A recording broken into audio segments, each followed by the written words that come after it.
Hello students, let's discuss the question. इस question में क्या है बेटा, हमें दो कॉलम दिए गए हैं, column A and column B.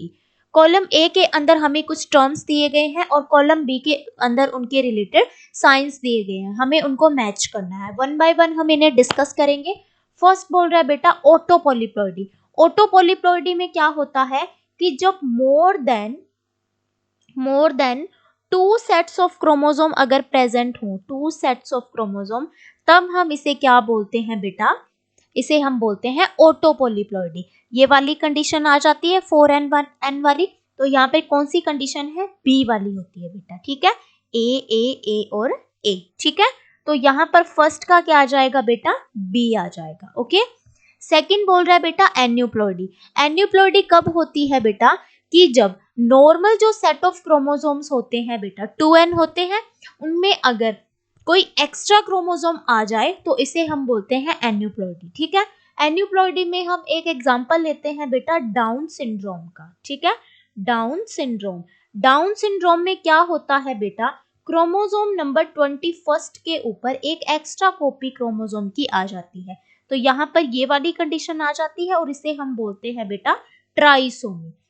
ठीक है, तो ये किसके अंडर आता है, एन्यूप्लॉइडी के अंडर आता है। ठीक है, तो सेकंड का यहाँ पर ट्राइसोमी की कंडीशन हो जाएगी, तो सेकंड का यहाँ पर हो जाता है बेटा ए। थर्ड बोल रहा है एलोपोलीप्लॉइडी।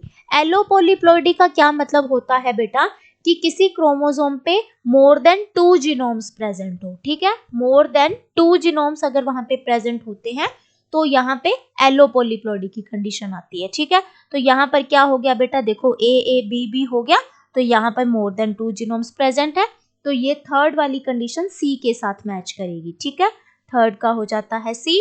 डी बोल रहा है बेटा नल्लीसोमी। नल्लीसोमी में क्या होता है कि जो नॉर्मल पेयर्स ऑफ क्रोमोसोम होते हैं वो एब्सेंट होते हैं, तो यहाँ पे इसका डेफिनेशन में हम क्या लिखेंगे, lakhs of both pair of chromosome. ठीक है, बोथ पेयर्स ऑफ क्रोमोसोम्स। ठीक है, तो इसके लिए कौन सी कंडीशन आ जाएगी बेटा, 2n-2 की कंडीशन आ जाएगी। ठीक है, तो फोर्थ का यहाँ पर हो जाता है बेटा डी। ओके, फोर्थ का यहाँ पे हो जाएगा डी।